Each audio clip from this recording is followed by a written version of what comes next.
ఆరు గ్యారెంటీలకు అటు ఇటు కామెంట్లు కౌంటర్లతో మోతెక్కిపోతోంది తెలంగాణ రాజకీయం. ఎలా అమలు చేస్తారో మాకిప్పుడే తెలియాలి అని డిమాండ్ చేస్తోంది బీజేపీ. అటు బీఆర్ఎస్ చేసిన 420 సౌండ్ కాంగ్రెస్ మంత్రులకు సూటిగానే తాకింది.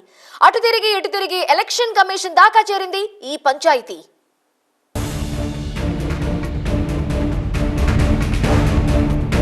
ఆరు గ్యారెంటీలు వాటి అమలు ఇదే ఇప్పుడు తెలంగాణలో హాట్ టాపిక్. విమర్శలు ప్రతి విమర్శలతో దీనిపై హోరెత్తిస్తున్నాయి మూడు పార్టీలు కూడా. రాష్ట్రం అప్పులో ఊబిలో ఉందని స్వయానా ముఖ్యమంత్రి చెప్పిన విషయాన్ని గుర్తు చేస్తున్న బీజేపీ ఆరు గ్యారెంటీల్ని ఎలా అమలు చేస్తారో ప్రజలకు చెప్పాలని డిమాండ్ చేస్తోంది. కాంగ్రెస్ ప్రభుత్వం రేపు పొద్దున ఇక్కడి నుంచి డబ్బులు తెస్తాయని చెప్పి నేను అడుగుతున్నా.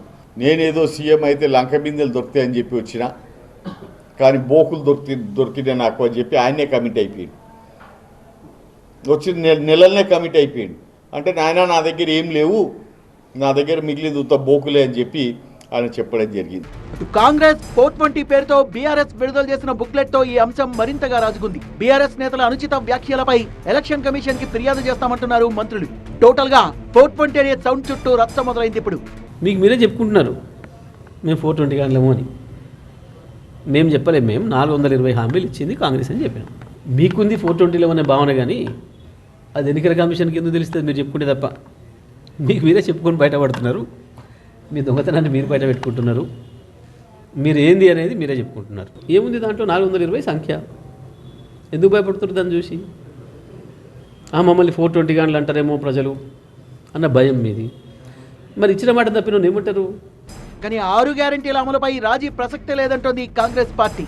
ప్రమాణ స్వీకారం చేసిన మరుసటి రోజు నుంచే గ్యారెంటీల అమలుపై సీఎం రేవంత్ రెడ్డి ప్రత్యేక శ్రద్ధ పెట్టారని చెప్తున్నారు మాజీ ఎమ్మెల్యే జగ్గారెడ్డి. ఫ్రీ బస్ జర్నీపై మహిళలంతా సంతోషంగా ఉన్నారని, బెంచ్ కార్లలో తిరిగే బీఆర్ఎస్ నేతలకు సామాన్యుల బస్సు ప్రయాణం గురించి ఎలా తెలుస్తుందని ఎద్దేవా చేశారు. తాను గనుక అసెంబ్లీలో ఉండి ఉంటే సీన్ వేరేలా ఉండేదన్నారు జగ్గారెడ్డి. బ్యాడ్లకు ఇక టైం బాగలేదు, గవర్నమెంట్ చూడటానికి నేను బయట ఉన్నా, కానీ నేను లోపల ఉంటే ఆడుతుంటే ఆట వీళ్ళతోటి. నేను లోపల ఉంటే నేను టైం బాగుండి నేను ఎమ్మెల్యేగా ఉండుంటే కేటీఆర్ హరీష్ రావుతో ఆడుకుంటుంటే మంచిగా. అట్లేం లేదు, నాకు తెలుసు వాళ్ళతో ఎట్లా ఆడుకోవాలో. ఆరు గ్యారెంటీల అమలు కోసం అభయహస్తం పేరుతో జరుగుతున్న దరఖాస్తుల స్వీకరణ శనివారంతో ముగుస్తుంది. కానీ దీనిపై మొదలైన రాజకీయ రచ్చ మాత్రం ఇప్పట్లో ముగిసేలా కనిపించడం లేదు.